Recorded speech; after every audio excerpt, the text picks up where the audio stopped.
Il y aura également à la fin des temps beaucoup d'actes de fornication. Tous les gens coucheront sans être mariés, juste pour le plaisir et s'amuser. Revenez un peu avant. Les gens attendaient presque toujours d'être mariés avant d'avoir des rapports. Les hommes détestaient les femmes qui n'étaient pas vierges. C'était une honte avant de faire cela avant le mariage. Aujourd'hui, il est devenu très difficile de pratiquer correctement sa religion. Les jeunes femmes n'ont pas le droit de porter le voile dans les écoles, on trouve du porc dans de nombreux aliments, les musulmans se font critiquer de partout, etc. Et le prophète a dit, à l'époque de la fin des temps, pratiquer sa religion sera aussi difficile que de tenir une braise dans sa main. Il a dit également que celui qui voudrait pratiquer l'islam avec beaucoup d'assiduité sera considéré comme quelqu'un d'extrémiste. Quand aujourd'hui, vous ne voulez pas écouter de musique, pas boire du tout d'alcool, toujours manger halal, ne pas fréquenter de mauvais endroits. Les gens disent très souvent, doucement, il ne faut pas en faire trop non plus, ne sois pas extrémiste. Eh bien ça, mes frères et sœurs, notre prophète nous l'avait bien également prédit. Parmi les signes de la fin du monde, on accusera l'honnête de trahison et on fera confiance aux traîtres. Et ceux qui gouverneront le monde seront ceux qui le mériteront le moins.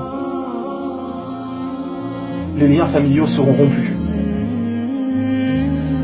Quand l'homme obéira à sa femme et se montrera irrespectueux à l'égard de sa mère, quand il favorisera son ami et s'éloignera de son père. Nous le voyons également tous les jours, malheureusement. Les forces de police et de sécurité se multiplieront. Ne voyons-nous pas de plus en plus de policiers autour de nous ?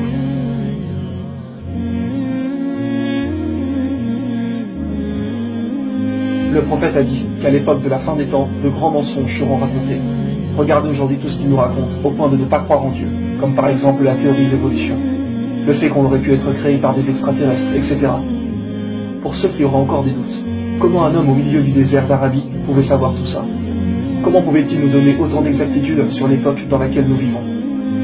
Le prophète a dit, à l'époque de la fin des temps, les grandes distances seront parcourues en un court laps de temps. Et qu'avons-nous aujourd'hui ? Les voitures, les TGV, les avions, etc. À l'époque du prophète, les gens ne se déplaçaient qu'en chameau ou en chevaux. Qui pouvait imaginer le moteur à explosion, l'électricité, etc.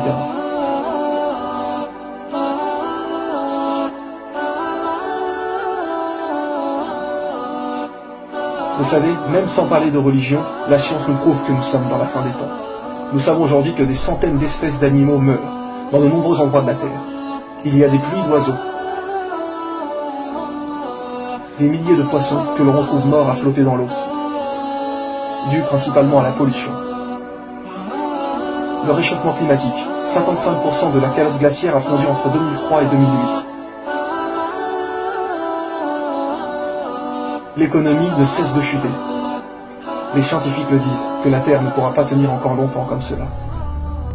Une guerre est sur le point d'exploser, quand nous voyons ce qui se passe dans les pays arabes, Syrie, Égypte, etc. Et rappelez-vous que jusqu'ici, nous avons mentionné que des signes mineurs. Et ceux-ci sont tous arrivés en une cinquantaine d'années environ, car le prophète a dit qu'une fois le premier signe majeur arrivé, ces signes majeurs se suivraient tels les feuilles qui tombent d'un arbre, donc très rapidement. Et quel est le premier signe majeur ? La guerre entre les musulmans et les non-musulmans, ce qui est sur le point d'arriver. Voici encore d'autres signes miraculeux.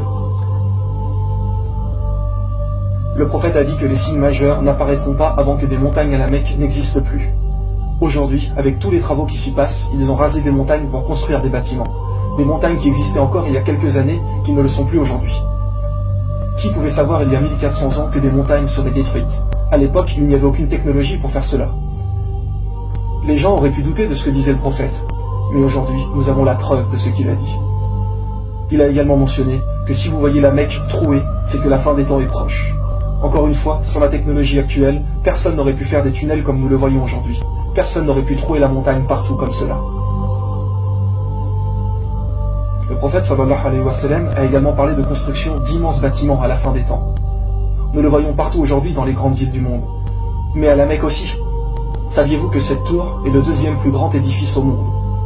Il a dit que lorsque vous verriez les bâtiments atteindre le sommet des montagnes, c'est que l'heure aura alors projeté son ombre. Et nous savons que pour certains hadiths, s'il y a une raison valable, il peut être pris métaphoriquement. Donc la parole qui disait que l'heure aura alors projeté son ombre, les gens pensaient que cela voulait dire que la fin des temps était vraiment très proche. Seulement depuis 2012, nous avons la tour de l'horloge qui projette son ombre sur la Kaaba. Et comment appelle-t-on l'horloge en Arabie Saoudite ? As-Saha, qui veut dire l'heure. Donc en réalité, c'est à prendre littéralement. L'heure projette son ombre sur la Kaaba. Rendez-vous compte de la précision des choses. Le prophète nous a tout dit, pour que nous comprenions et sachions que la fin des temps est très proche. Pourquoi ont-ils construit cette tour? Certaines personnes se diront. Mais sachez que ceux qui gouvernent l'Arabie et qui l'ont fait construire ne sont pas du tout des gens bien. Nous ne critiquerons pas plus par principe. Mais depuis maintenant plus d'1 an, l'heure projette son ombre sur la Kaaba. Mes frères et sœurs, nous sommes tous témoins des signes de la fin des temps. L'intérêt de cet épisode n'est pas de faire peur aux gens. Nous devons faire confiance en Allah.